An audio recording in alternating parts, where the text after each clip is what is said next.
Hello fellow mutants, welcome back to another video, and in this video we're going to talk about the Rise of Skywalker.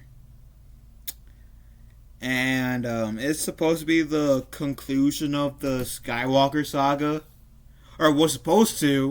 And Disney recently reported that there's supposed to be a Rey movie, which in a way continues the Skywalker saga. If they're going to have Rey be the Skywalker that rises in this movie, then they're technically continuing the Skywalker saga. In a way. Anyways. So, essentially, how this movie plays out. There's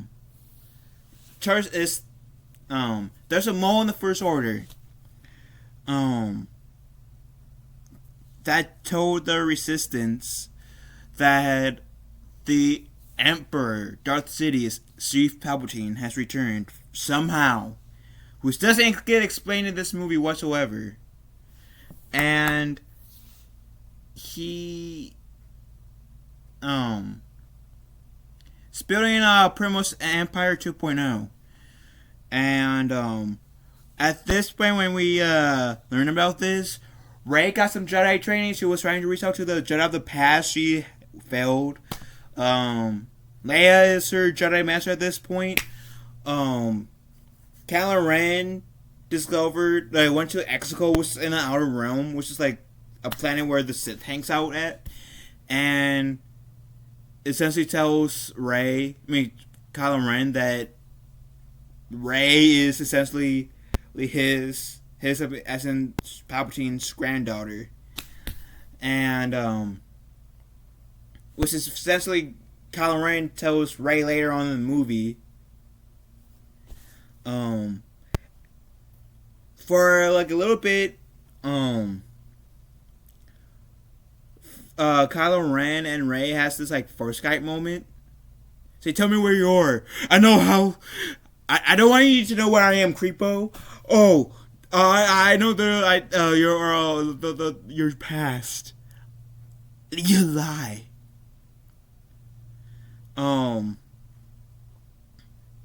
So there's that going on. But essentially, like, Poe, Finn, and Rey, along with Chewbacca and BB-8 and C-3PO, they go to pick up this to finish what Luke Skywalker started by following this Wayfinder to try to like see if there's any more threats out there. And they essentially go to this planet where they're having this celebration, the English rule thing. That's like every 1,000 years. And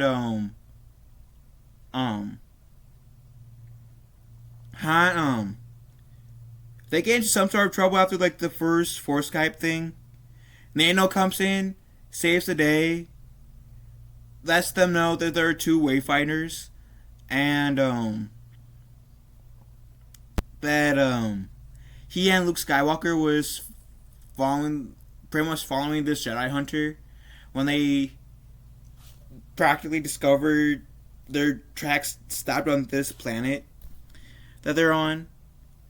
And then essentially they find the body of the Jedi Hunter that Luke was looking for, and they find this Jedi Sith translator thingamajig that C-3PO can interpret, but he can't translate it due to his programming. So they go to Jahimi, essentially, to get it translated out of C-3PO, and this is like they go to Jahimi after like this whole fake out death scene of Chewbacca after Rey and Kylo Ren has this Force tug of war for the ship. And go to Jahimi. C-3PO tells them tells them where the Sith Wayfinder can be found, and there's some information about the Sith Wayfinder. He loses his memory, which R2D2 later on reboots his memory a bit, like restores the data, missing data, which kind of begs a question, right? If R2 restored C-3PO's data, like memory bank of what happened essentially from A New Hope or a little bit before A New Hope to current day, did C-3PO or R2D2 restore C-3PO's memory of what, like, of the prequel era? Because that does intrigue me. Now, like, how far back does C-3PO's current memory bank goes now? Because if you guys remember, 3PO's memory bank got deleted in the end of Revenge of the Sith, which was the end of the Clone Wars, end of the prequels, right? So, when we meet him in A New Hope, or if you want to say Rebels, which is like, what, 5 years before A New Hope, he like, we never hear him mention in the Clone Wars.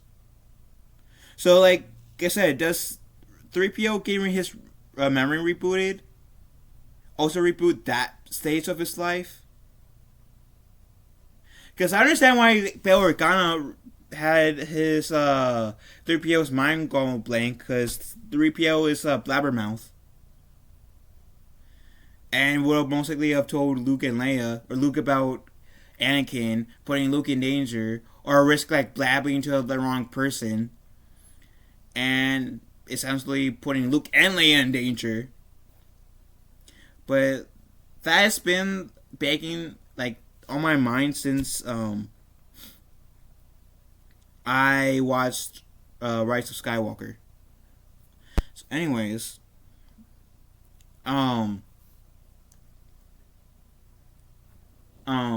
essentially, Poe and Finn rescue Chewbacca. Discovers that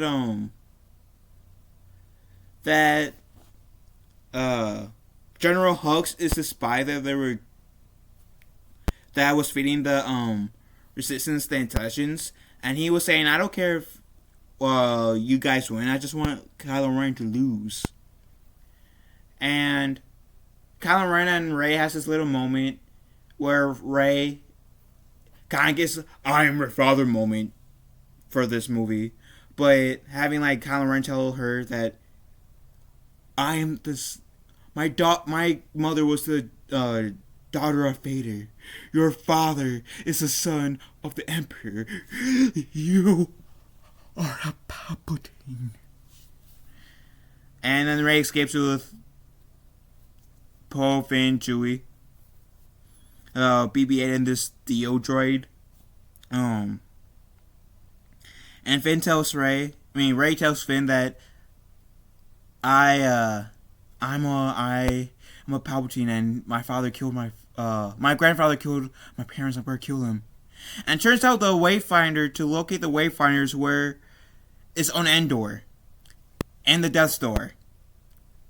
That's in ruins because it got blown up, which surprises me that there's like that much wreckage of the Death Star. Seeing what happened to it in Return of the Jedi, it surprises me to see like even a third of the Death Star made it out survive.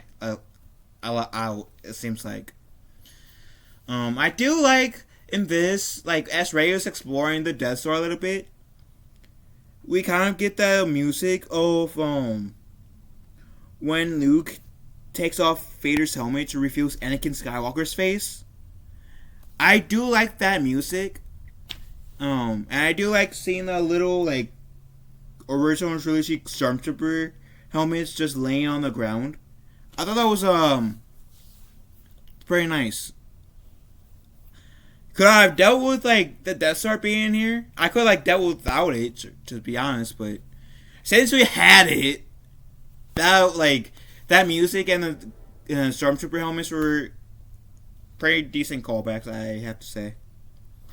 And I have to say, before I continue, that the whole Leia fake thing that they kind of been doing even with like Luke Skywalker and like the Mandalorian and Book of Boba, that kind of felt weird.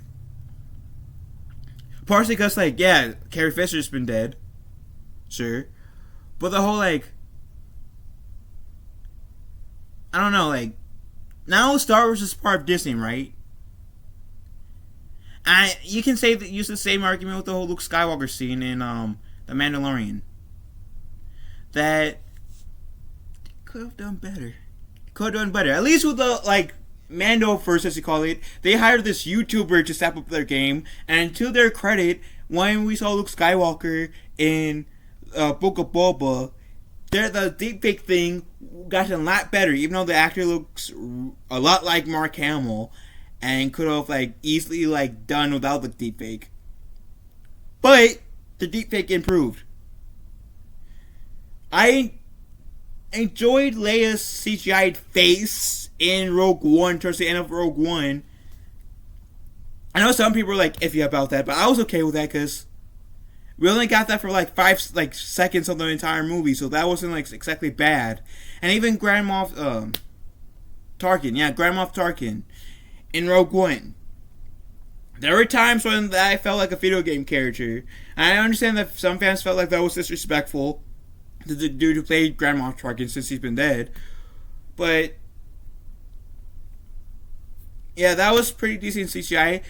The CGI in Rogue One was better than, like, in terms of deepfakes. The deepfake CGI was better than what they did with Leia in Rise of Skywalker, to be honest.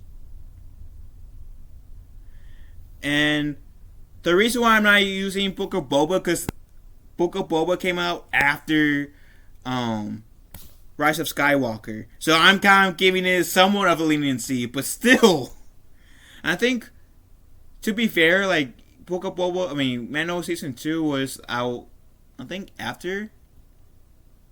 shortly after Rise of Skywalker. But point is, they could have done better with Leia's, like, I don't know if it's like the CGI, like, I'm having a hard time getting grasp with, or just the voice. Because, like, Carrie Fisher's voice, even in, like, The Force Awakens and The Last Jedi, it was, like, a bit louder. She has strength to it, right? You could tell, even my first viewing, that I could tell that was, like, voice modulated. I feel like Leia's, since I can compare these two now, Rogue One's version of Leia, her voice was a bit stronger and sounded less computer generated to me in Rogue One than it did in The Rise of Skywalker. And I would have been okay if like they like just like had her die off screen, like in between like The Force Awakens, not The Force Awakens, The Last Jedi and Rise of Skywalker, and having this be set like 2 years afterwards, after the 3 years after the events of The Last Jedi, just to give that time of, okay, Rey had that training. They could have had like Leia die like a year before the events of Rise of Skywalker, and just explain like with Rey's Jedi training, like Leia, like saying in the opening scroll, may mention that Leia taught me some stuff. That way we can like can't get past the whole Jedi training bit, and like I guess it felt awkward. I don't know. But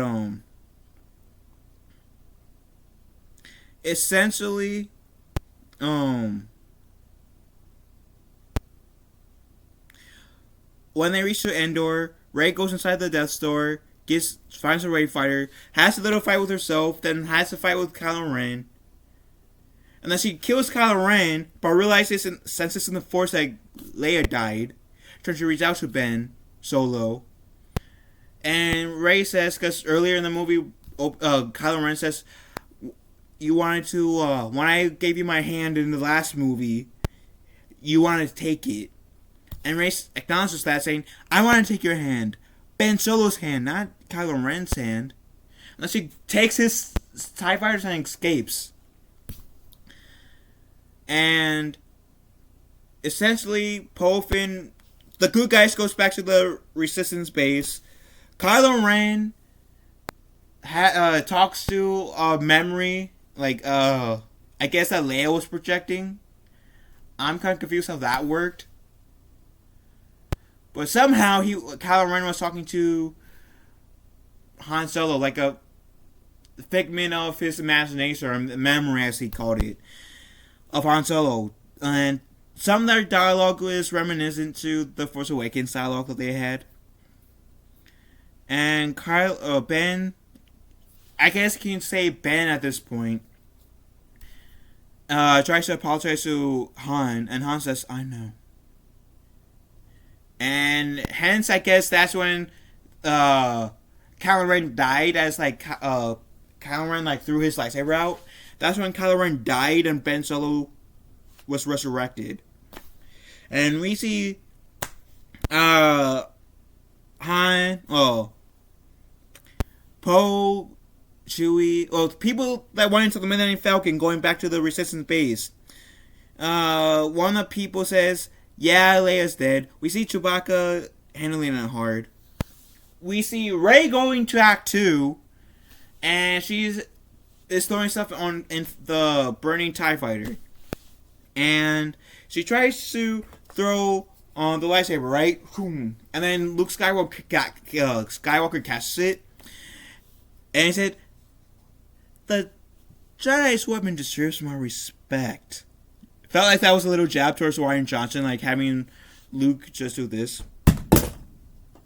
Not what I meant, but okay. But throwing it behind his shoulder. In the Last Jedi. And then Luke says, "What are you doing?" And then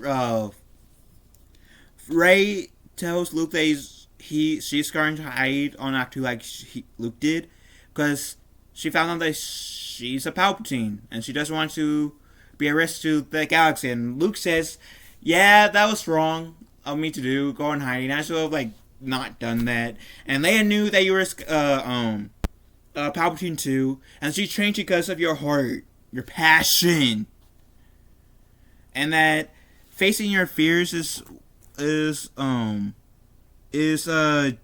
part of the Jedi's destiny. Your destiny, Rey. If you do not fight and defeat your granddaddy, it will be the end of the Jedi. Then Luke gives Rey Leia's lightsaber and his, essentially, saying that Leia sensed the death of her son, that she sensed that her legacy will be picked up by another, and that she will go to Exegol, bring both lightsabers, and face Palpatine. And turns out there's another Wayfinder in Kylo Ren's ship, and we see Luke, Force Ghost Luke, resurrect the X-Wing out of the water. Now, it's obvious that was supposed to be for nostalgia, to grab you in for nostalgia. And it worked on me. I have to say it worked on me. Because me, along with a few other people, said, yes! Because a lot of people wanted to see that in The Last Jedi, but we didn't. And I was kind of hoping that if we saw Luke doing that, he would be alive. And, but he was a Force Ghost, and it seems like Force Ghosts, when people die and become Force Ghosts, they're more powerful than before. I mean, Yoda seemed more powerful than he was before, because he used the Force of Lightning, on the hut area that had the secret Jedi text that Rey confiscated in The Last Jedi. So yeah, it seems like when you become a Force Ghost, you the line that Obi-Wan said to Vader in New Hope was true. You're more powerful than I. If you strike me down, I become more powerful than you possibly imagine. Which I like. There's more powerful and OP. Rey technically already had been shown that she was OP in the Force Awakens, kind of, because she had no business beating Kylo Ren in the Force Awakens. But then there's Yoda. Yoda was powerful in the prequels, Clone Wars. I mean the movie and the cartoon, and I know that Clone Wars is part of the prequels and the original trilogy. But Force Ghost Yoda in The Last Jedi was OPSL, I feel like. And it makes me wonder why didn't Force Ghost Yoda, Force Ghost Luke, Anakin, there's this one fan film, right? Where it takes the final battle, Rey versus Palpatine, but with all the Force Ghosts behind her. If I can find that video, I will try to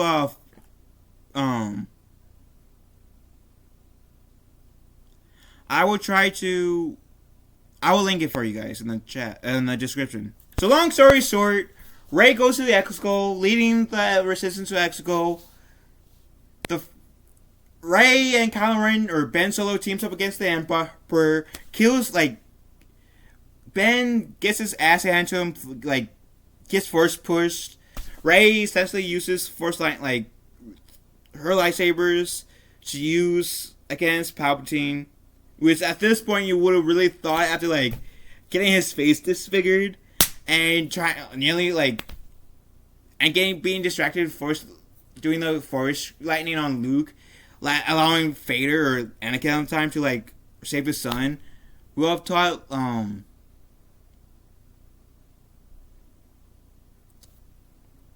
Sidious a lesson that maybe he should switch tactics, but nope. Because he gets his butt handed to him practically the third time using Force Lightning. Or second time, officially, if you want to call it that. But, and the Resistance was able to beat the Final Order. Rey dies. Ben Solo was able to use the Force to, use his essence to heal, resurrect Rey. And both Leia and Ben's body goes in one part of the Force. The Resistance leaves Exegol. They go to the Rebel, goes to the Resistance to celebrate that the First Order ends. We see Cloud City. I'm pretty sure that was Cloud City. We saw and Endor, because Endor we saw that Ewok that hung out with the rebels in Return of the Jedi, Wicket, with his son, which was played by Warwick Davis in both Return of the Jedi and, as I like to call this movie, Rise of Palpatine. And then we see Rey, after we see this little celebration thing and the reunion of our heroic trio of the sequels. Rey goes to Tatooine, to the Lord's homestead, buries Leia and Luke's lightsaber, or Leia's lightsaber and Anakin's saber, with Luke's version of Anakin's saber, into the sand. And there's this old lady who says, "There hasn't been anyone here for such a long time. Who are you?" "I'm Rey." "Rey who?" "I would say none of you. I'm Rey. I'm Rey. You don't need to know my last name." But Rey says, sees the Force goes to Luke and Leia, looks back at this old lady, says, "Rey Skywalker." And then the movie ends. I have to say, it was disappointing. See Rey taking the Skywalker last name. Cause I make this argument too multiple times. I can understand her, not liking Palpatine or her grandfather, but that was a beautiful opportunity to use the Palpatine name, her Palpatine name, to try to restore order, restore their Palpatine reputation. It would be her way of saying, yeah, my grandfather was a dick. Not all Palpatines are dicks. My parents weren't dicks. I'm not a dick. Let me show you that we are not all dicks. And it would have been poetic and nice to see Rey saying I'm Rey Palpatine besides Rey Skywalker. And hopefully with this movie that we're getting with Rey, that's supposed to be set like 15 years after the events of the sequels, that at this point, she, like, when Rey is trying to, like, rebuild the Jedi Order, you know, actually takes Leia's lesson to heart about don't be afraid of who you are, and says, you know what? I love the Skywalkers, even though Luke Skywalker was a dick to me at first, but both Leia and Luke training me to be a Jedi, and I got honored by my last master, Leia, taught me, and I got to, like, as much as I love the Skywalkers, Leia, Luke, Ben Solo, Leia Organa, Luke Skywalker, I got to honor their memory by dropping the Skywalker name and show the galaxy that all Palpatines are bad by taking the name Palpatine. Because I would have loved to have seen, like, how, like, the rise of Skywalker being of Ben Solo. Like, Kylo Ren getting redeemed. Ben Solo getting redeemed. And him being the rise of Skywalker. Him, like, rising to action, essentially saving the day. Like, in terms of, like, helping setting things right. I would have loved to have the rise of Skywalker meaning be about Ben Solo besides Rey. Because I'm pretty sure the rise of Skywalker is referred to Rey. So, I don't know. Unless, like, she let that one kiss made her pregnant. There was a time when I saw, like pictures of, like, Rey pregnant. Apparently that was fake, but unless it's like that one kiss made her pregnant, Ben Solo, using the Force to transmit his eggs into, like, his sexual eggs into her to make her pregnant. I just have a hard time with acknowledging that Rey's a Skywalker.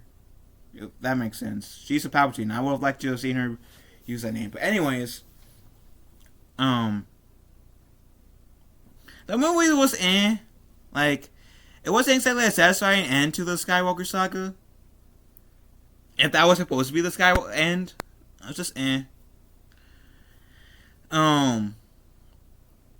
I did enjoy, like, when we saw Luke, that he seemed more of, like, the Luke that we knew and we just served in The Last Jedi than the Last Jedi version.